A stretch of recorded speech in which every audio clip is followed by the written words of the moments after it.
Oberfeldarzt Klaus Richter stood at his 88 gun position near Krinkelt, Belgium, on the frozen morning of December 1944. For 3 years this weapon had been invincible. 1 round, 1 kill. The German saying was simple, 88, mate. It was fate. Then the American Sherman appeared 600 meters distant. Richter fired. The shell struck the glacis plate with a sound like a bell struck by lightning. It didn't penetrate. It bounced, skipping off like a stone across water. Richter reloaded. Fired again. The second round bounced too. Something impossible had just happened. And everything about American armor warfare was about to change. That encounter near Krinkelt wasn't an isolated incident. Over the previous 3 months, German 88 crews across the Ardennes had reported the same impossible phenomenon. Their shells were bouncing, not penetrating, not vaporizing crews, bouncing. From Krinkelt to Bastogne, from company to company, the reports accumulated, shells are not penetrating. German commanders receiving these reports dismissed them as crew exaggeration or technical misunderstanding. Officers who had built entire tactical doctrines around 88 invincibility couldn't imagine the reports were accurate. But the crews kept reporting the same thing. The German 88 gun had represented complete dominance for 3 years. Representing less than 10% of German anti-tank weapons, it had consistently destroyed approximately 30% of all American Sherman tank losses. The mathematics were so one-sided that American tankers developed a dark saying, the 88 didn't need accuracy. It needed 1 shot, 1 kill. This wasn't exaggeration, it was doctrine-backed fact. An 88 shell, fired from 1,000 meters away, could penetrate 106 millimeters of armor. The standard American M4 Sherman's frontal plate measured 2.5 inches, 64 millimeters. The Germans could engage American tanks with near-total immunity at combat ranges exceeding 1,500 meters. The American 75 mm gun, by contrast, struggled to penetrate German armor beyond 500 meters. This created what tankers called the death lottery. Crews who saw the muzzle flash knew they had seconds before the shell arrived, and odds were it would kill them. For 2 years, American tankers had been dying in disproportionate numbers. During the Battle of the Bulge, standard M4 Sherman battalion strengths dropped 40% in heavy combat. Not 20%, not 30%, 40%. A single 88 mm position could destroy 7 American tanks before that gun was neutralized. Multiply that across hundreds of engagement points. Thousands of crews knew the mathematics: penetrate enemy armor first, or be vaporized in a fireball. Morale in Sherman units had become poisoned by this calculation. Tank crews didn't discuss if they'd survive engagements. They discussed probability. And the probability of surviving a direct engagement with an 88 gun was mathematically thin. The strategic implications were catastrophic. American armor doctrine had prioritized mass production over protection, cheaper tanks, easier to replace, more of them. Build 1,000 tanks, lose half, still have an advantage. This philosophy worked beautifully against enemies with inferior weapons. It failed catastrophically when facing an adversary with a gun that could kill your tank from 2,000 meters, while your gun struggled to damage theirs. But something had shifted in December 1944. Some of the American tanks being encountered weren't dying. Their armor was thicker. Their profile was heavier. German shells that should have been one-shot kills were bouncing. The reports accumulated, but the explanation remained mysterious. German intelligence didn't know what they were facing because the Americans had deployed these tanks without fanfare. 254 tanks, built in secret, distributed in December. German spies had missed them entirely. This pattern would repeat itself thousands of times over the next 2 months. German 88 mm crews encountering American tanks that shouldn't exist, firing ammunition that shouldn't fail, watching rounds bounce off hulls that violated every assumption German engineers held. Each encounter triggered reports. Each report was met with institutional resistance. The weapon that had been invincible was suddenly uncertain. By the time the full scope of the crisis became apparent to American military planners, thousands of tankers were dead. The problem was systemic, replicated across every combat zone. Strategic progress was being measured in burned-out tanks and flag-draped coffins. The American advance toward Berlin had stalled. Tank crews were being destroyed at rates that threatened the entire campaign. Military leadership knew the situation was unsustainable. They knew American industrial capability was superior. They knew something had to change, but they didn't know what. And they didn't know why. A 254-tank production run, somehow a secret from the Germans, had suddenly transformed American tactical possibility. What they didn't yet understand was that this wasn't about new tanks. This was about armor geometry, about physics that military doctrine had ignored, about the simple truth that had been there all along: sometimes protection matters more than speed. Sometimes the obvious solution takes 24 months and thousands of deaths before anyone is willing to try it. The invisible enemy wasn't a German weapon. It was geometry itself. Military engineers understood the principle academically, but tankers and doctrine specialists had built an entire strategic philosophy that ignored it. When a projectile strikes a steel plate at an angle other than perpendicular 90 degrees, the armor must be thicker to resist penetration. This isn't a design flaw. It's physics. The formula is simple: effective thickness equals actual thickness, divided by the sine of the impact angle. For the standard M4 Sherman, the frontal glacis plate sloped at 47 degrees from vertical. Measured on a blueprint, the armor thickness was 2.5 inches, adequate for some threats, useless against the 88 mm Titan. But American designers, constrained by industrial assumptions and doctrine, hadn't leveraged the slope angle to their advantage. Even with the slope already present, the calculation was grim: 2.5 inches divided by sine of 43 degrees equals 3.66 inches of effective protection. Against an 88 mm gun, firing ammunition capable of penetrating 106 millimeters of armor at normal ranges, 3.66 inches was not protection. It was statistics showing you why you were going to die. But there was a counterintuitive solution hidden in that same physics.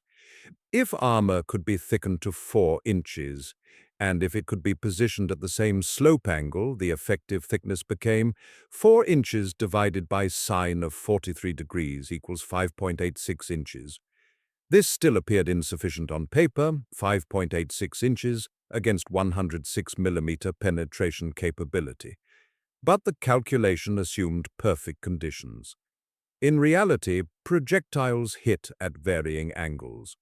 Account for slight deviations from perfect slope alignment, minor deflection from impact, metallurgical variations in different shells, and the margin shifted. A shell that should penetrate cleanly suddenly faced probability rather than certainty. Sometimes it bounced. Sometimes it deflected. Sometimes it held. Here's where doctrine collided with mathematics. American tank design philosophy prioritized mobility and firepower over protection. The reasoning seemed logical: faster tanks could avoid enemy fire through maneuver.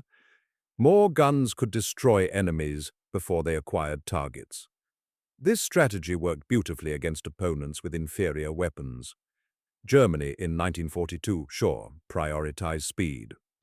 But Germany in 1944, mobility meant nothing when shells arrived from 2,000 meters away.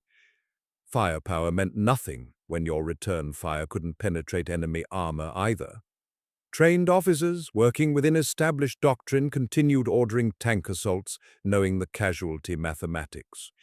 Not because they were incompetent, but because they were following doctrine that made sense in 1942. when German anti-tank weapons were less formidable. By 1944, the world had changed. Technology had evolved. But doctrine, once established in military institutions, moves like a battleship changing course, slowly, against enormous institutional inertia. Even worse, American tank crews had adapted their tactics to compensate. They'd learned to attack from multiple angles simultaneously, accepting that some tanks would be killed but enough would survive to complete missions. This bloody approach had become normalized. Unit commanders reported losses as acceptable. Tank crews accepted death as probable. This psychological adaptation meant the problem went unquestioned, not because people didn't see it, but because they'd learned to live with it. Crews didn't complain about unsolvable problems. They adapted to them. They accepted them. They stopped seeing them as problems at all. The real barrier was psychological, operating at multiple levels. First, admitting that core doctrine was wrong meant admitting that thousands of men had died unnecessarily. It meant accepting that military planners, the authorized experts, had miscalculated. In a rigid hierarchy like the U.S. Army, such admissions don't come easily. Officers who had built careers on tank doctrine couldn't admit the doctrine was obsolete without admitting their own judgment had failed. Second, there was the production logistics barrier. Any modification to tank design required factory retooling, new procurement approvals, disruption of existing production schedules. The easy answer was always do more of what we're already doing. Build more standard Shermans. Deploy more infantry support. Accept higher casualties. All of these required no change, no admission of error, no risk. Third, the problem existed in multiple dimensions simultaneously. It wasn't just armor thickness, it was the combination of inadequate protection and insufficient gun power and tactical doctrine that accepted heavy casualties as normal. Solving one dimension without solving the others might make things worse, not better. A heavily armored tank with weak armament would be worse than a lightly armored tank with mobility. Military planners, facing this complexity, often chose to do nothing rather than risk making things worse. This was the psychological architecture of the barrier. Not stupidity, not incompetence, but the normal operation of institutional thinking. Doctrine is stable until crisis forces change, careers depend on defending established procedures, admitting error threatens status, psychological adaptation masks urgency, complexity becomes paralysis. So American tankers continued dying. German 88 mm crews continued firing. Standard doctrine continued being taught. And the solution, so simple it required only welding additional armor plates to existing designs, remained invisible to the very institutions with the power to implement it. The irony was devastating. The physics had been understood for years. The industrial capability existed. The only barrier was institutional willingness to accept the recommendation. And that barrier would not fall until enough American tankers had died to make the status quo untenable. In February 1942, while American tankers were still learning the basics of tank warfare in North Africa, a British industrial engineer named Michael Dewar arrived in the United States leading what was called the British Tank Mission. His assignment was straightforward: evaluate American tank designs and recommend improvements. Dewar, working with British military planners who had already experienced the inadequacy of light armor in combat, understood tank weakness intimately. The British had seen designs fail. They had seen crews vaporized by firepower superior to armor. They understood the mathematics of survival. On February 21, 1942, Dewar submitted his official report to the U.S. Army Ordnance Committee. His recommendation was specific, logical, and data-driven. A heavier edition of the US M4 should be produced, front armor thickness of 3.5 inches and side armor of 3 inches should be prioritized for assault operations. This wasn't revolutionary engineering. It was straightforward application of military experience to identified gaps. The British had seen tank designs fail in North Africa. They had studied German weapons. They understood what was coming.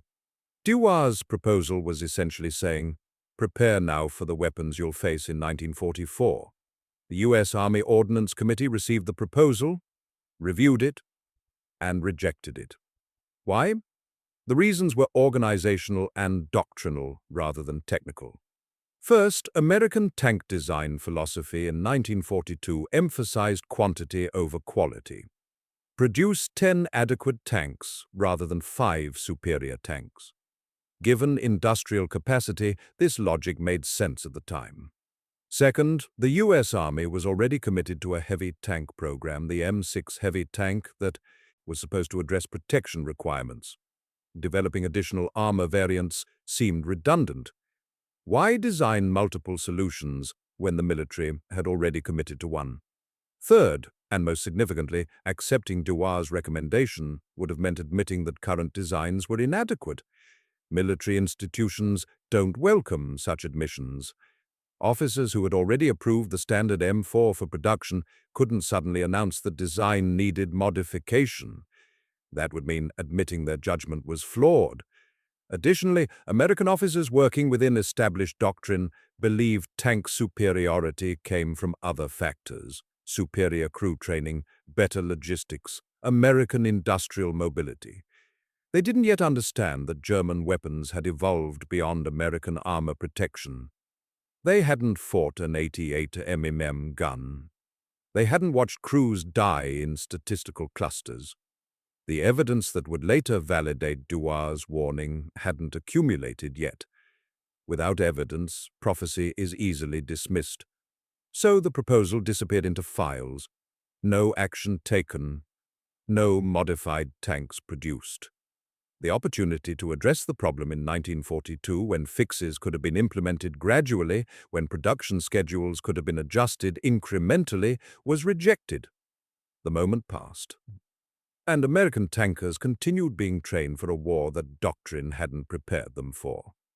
By early 1944, after 18 months of European combat, American military planners were drowning in evidence that armor inadequacy was a systemic crisis. Tank casualty reports mounted. Crew efficiency reports declined. Strategic progress was being measured in burned-out hulls. In March 1944, U.S. Army Ordnance Committee members, the same committee that had rejected Duar's proposal in 1942, suddenly discovered evidence of his warning buried in their own files. The reaction was immediate recognition, he knew. The British engineer 2 years earlier had identified exactly the problem they were now dying to solve. He had seen it coming. He had warned them. They had ignored him. And now, with thousands of casualties accumulated and strategic progress stalled, suddenly the priority shifted completely. The tragic's irony was devastating. The solution had existed in outline form for 24 months. Not theoretical, not speculative. Documented. Official. The only barrier had been institutional willingness to accept the recommendation. Now, with mounting graves and stalled campaigns, suddenly the impossible solution became obvious. This pattern reveals a universal truth about institutional blindness. Solutions often exist before we are desperate enough to implement them. Knowledge precedes action. Warning precedes acceptance. The barrier isn't information, it's institutional will. It's career risk. It's the resistance to admitting past judgment was flawed. Duar had seen it clearly in 1942. He had tried to sound an alarm. The U.S. Army had listened politely and rejected him, but his warning didn't vanish. It waited in files. And 24 months later, when American tankers were dying at rates that threatened the entire campaign, military planners would discover that the solution had been there all along. They simply hadn't been desperate enough to listen. The person who finally transformed theory into reality was not an admiral, not a famous general, not a celebrated engineer whose name appeared in military histories. His name was General Gladian Barnes, and his position was Chief of Research and Engineering for the U.S. Army Ordnance Department. This title sounds exalted, but in the military hierarchy of 1944, it positioned him exactly where he needed to be, at the intersection of practical combat experience and bureaucratic authority, yet not so senior that organizational protocol prevented action. Barnes was not a field commander. He worked in offices, analyzing reports. He was not a theoretical physicist. He was an engineer who understood production timelines and industrial feasibility. What made him crucial was his willingness to listen to field reports and translate them into action despite institutional resistance. When casualty reports arrived from Europe documenting the failure of standard armor, when tank crews' after-action reports described 88 MMR shells bouncing off some tanks and penetrating others, Barnes didn't dismiss them as exaggeration. He recognized a pattern. Time near .5. His background was critical.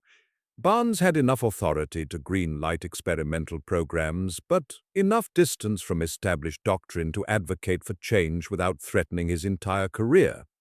He was an engineer, not an ideologue. When the data pointed one direction, he was willing to move. This made him uniquely positioned to see what everyone else was missing, not a new tank. An improved tank. Build on what works. Add what's needed.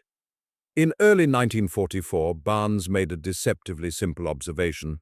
If American industrial capacity could add armor plating to existing tank designs, it could be done rapidly without waiting for entirely new tank designs to be developed. This seems obvious in retrospect, but it contradicted prevailing military philosophy. The doctrine was, design the tank perfectly from the beginning, then manufacture it consistently. The insight was, manufacture what works, then improve it. Iterate. Adapt. Learn and incorporate. The solution, stated in one sentence, add additional armor plating to the M4A3 Sherman by welding thicker steel to the existing hull, focusing on the glacis plate and turret areas most likely to be hit. It sounded absurdly simple. Military skeptics immediately identified problems. The additional weight would strain the suspension, the slower speed might compromise tactical mobility, the production modifications would be complicated, the coordination required across factories seemed excessive. Each objection was legitimate. But each was also institutional resistance masquerading as technical concern. Every barrier they raised was real. Every barrier was also solvable. But they weren't raising barriers to engage the problem, they were raising barriers to avoid it. In June 1944, Barnes authorized a pilot program. 2 M4A3E2 prototypes were constructed at Fisher Body Division in Detroit. These weren't radical redesigns, they were existing M4A3 tanks, with additional armor plate welded to the hull and a new T-23 turret substituted for the original. The modifications increased frontal armor from 2.5 inches to 4 inches. Slope angles remained the same, but the additional thickness meant effective protection jumped from 3.66 inches to 5.86 inches of equivalent armor. The modifications added 7 tons to the tank's weight. The suspension would struggle. The speed would drop, but the armor would hold. These prototypes were immediately shipped to Ardennes Proving Ground for ballistic testing. German 88mm shells were fired at them. The results were definitive. The additional armor, combined with the existing slope angles, created a protection envelope that absorbed or deflected 88mm ammunition that would have vaporized a standard Sherman. The tests showed that 90 mm and 76 mm armor-piercing rounds, weapons that penetrated standard Shermans with ease, could not reliably penetrate the new design at normal combat ranges. The data was unambiguous. A shell that should penetrate cleanly was bouncing. A shell that should vaporize a crew was being defeated by geometry and steel. Barnes had his evidence. The moment authorities saw this data, the decision was made. This was real. This was proven. This was possible. On March 23, 1944, The U.S. Army Ordnance Committee officially approved limited procurement of 254 M4A3E2 units to be designated the assault tank variant. This was authorized for production, but the approval came with explicit limitations. Production would be limited to 3 months, May-July 1944, and strictly controlled to avoid disrupting existing Sherman production. The military was hedging its bets.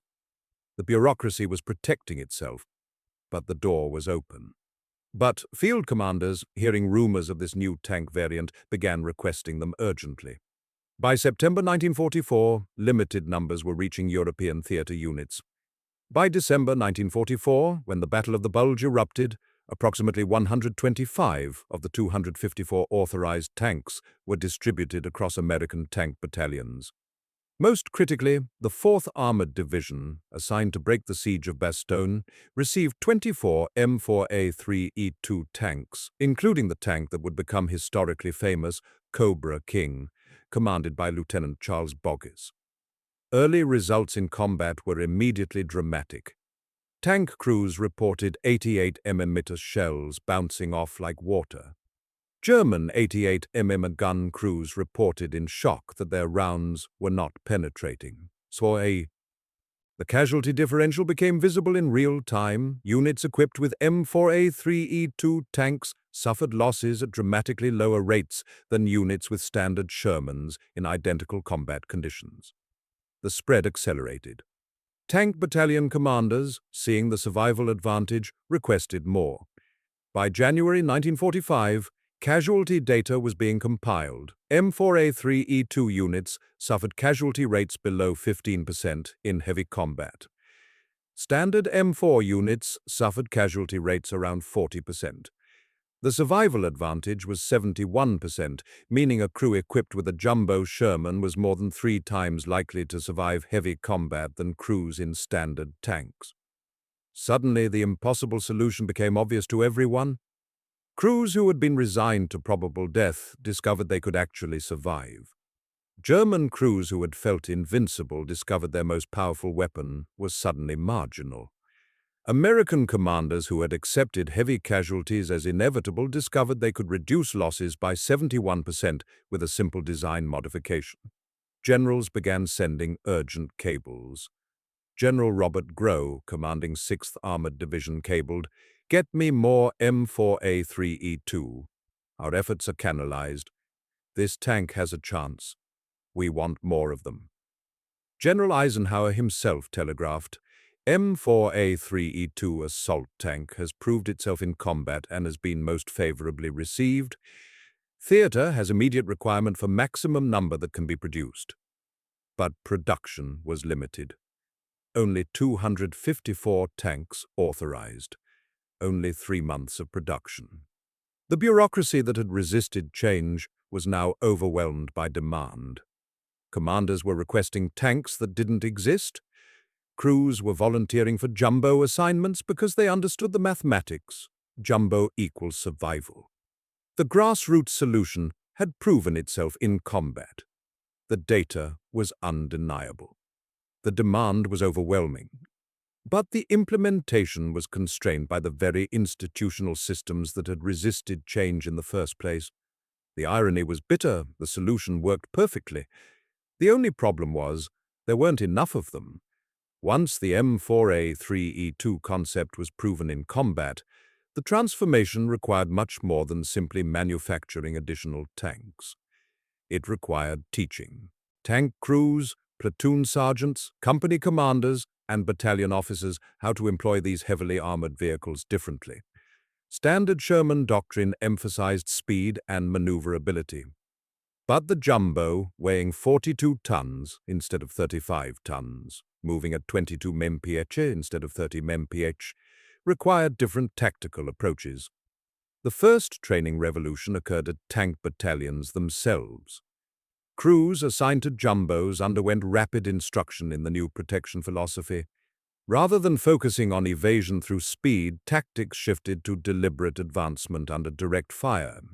Jumbo crews could maintain fire discipline while absorbing incoming rounds that would have killed standard Sherman crews.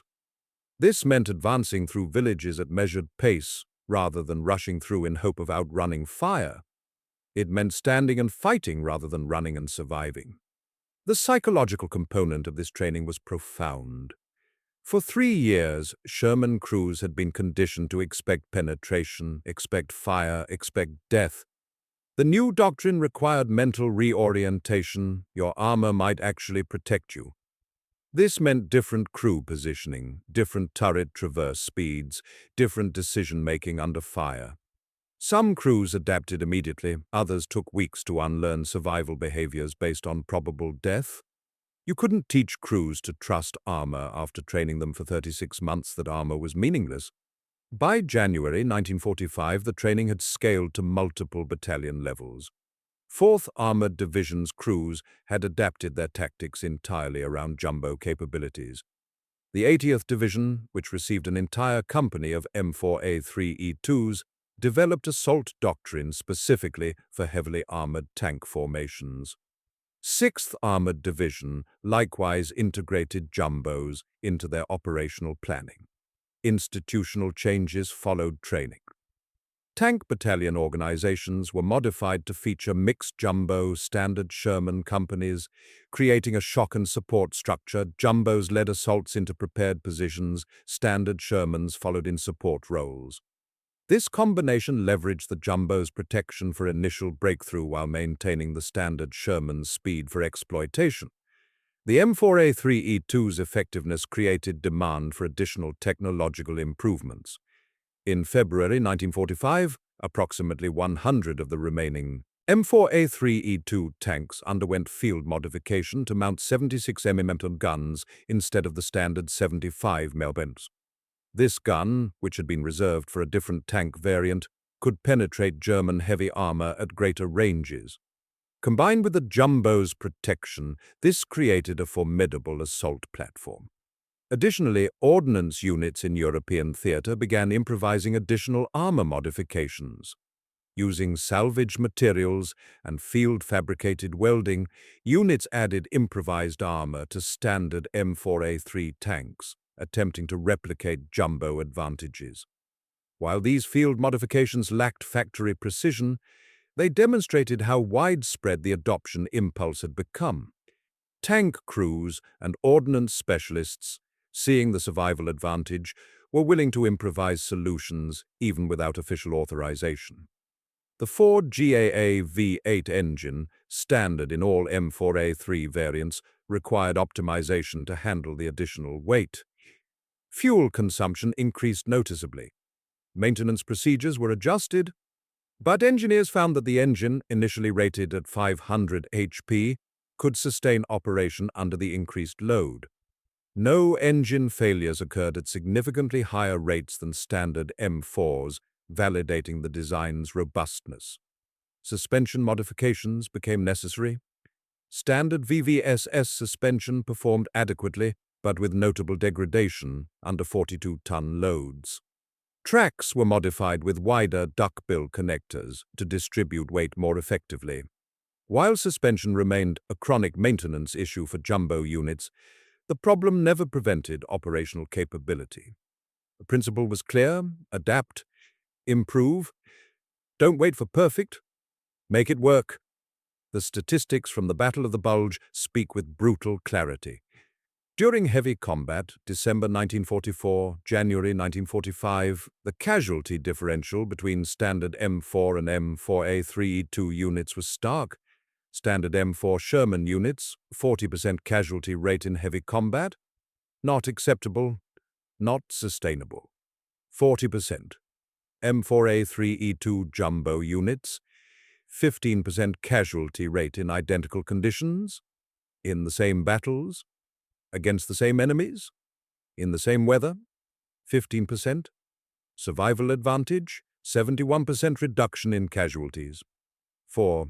The 4th Armored Division specifically, which employed M4A3E2s most heavily throughout the European campaign, 254 total M4A3E2s produced.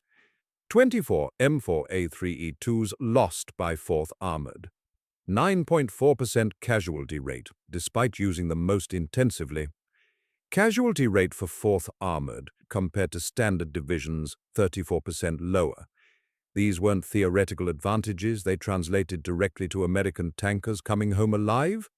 Each preserved tank meant 5 crew members who would see their families again.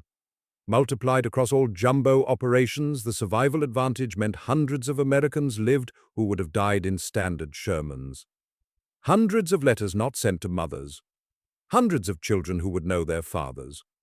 The casualty reduction had human weight. Beyond casualty reduction, combat effectiveness data showed dramatic advantages.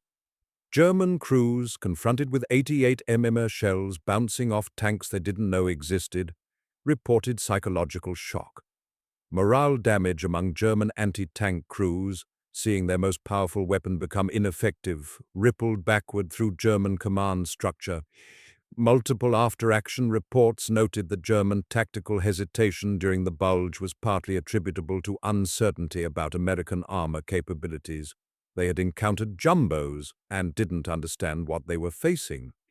Germans, discovering the existence of M4A3E2s only after encountering them in combat, adapted their tactics.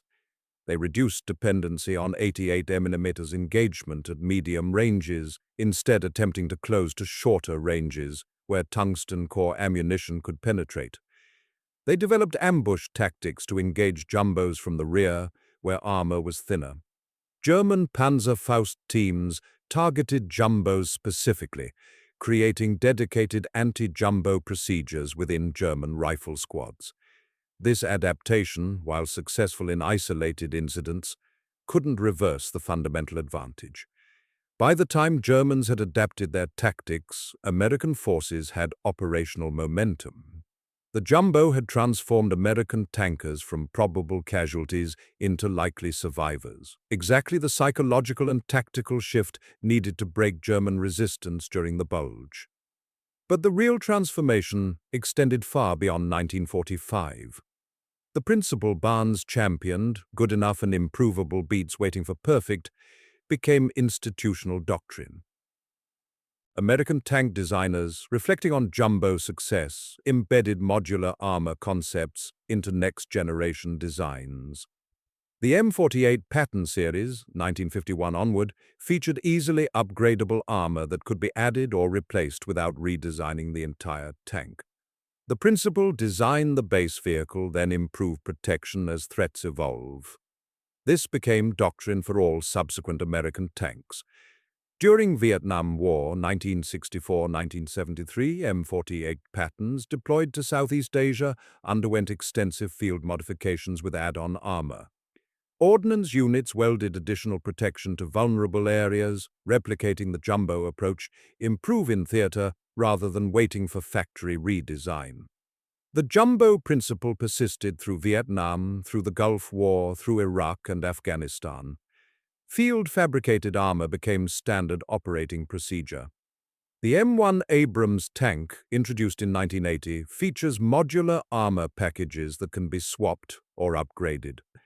Composite armor technology evolved directly from jumbo's welded steel philosophy, layered protection, slope geometry, additional armor modules added as threats required. Current variants of the Abrams feature armor packages that can be replaced in hours, a direct descendant of jumbo's bolt-on approach. Modern reactive armor, ERA, tiles, mounted at angles on contemporary tanks, employ the exact principle the jumbo pioneered. Additional layers of protection added to base armor. Each ERA tile is positioned at an angle similar to World War II sloped armor, creating the same geometric advantage against modern kinetic and shaped charge projectiles.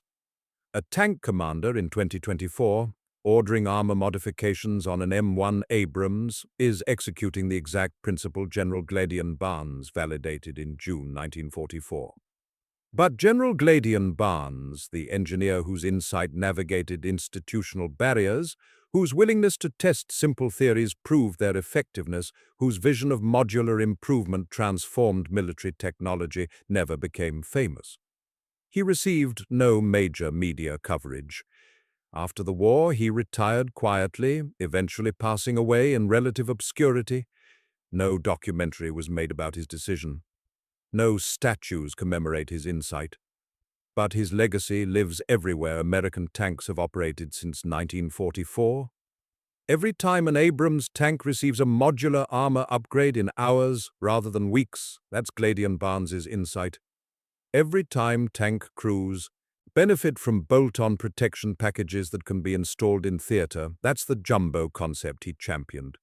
Every modern composite armor system that features angled, layered protection relies on principles he helped validate in June 1944. Where does his legacy actually live? It lives in every American tanker who came home alive because their armor held. It lives in the industrial philosophy that American military vehicles can be rapidly adapted to threats. It lives in the principle that good enough and improvable beats waiting for perfect. Most profoundly, it lives in the M1 Abrams, which carries forward the jumbo's essential truth. American industrial capability can rapidly convert existing platforms into superior weapons.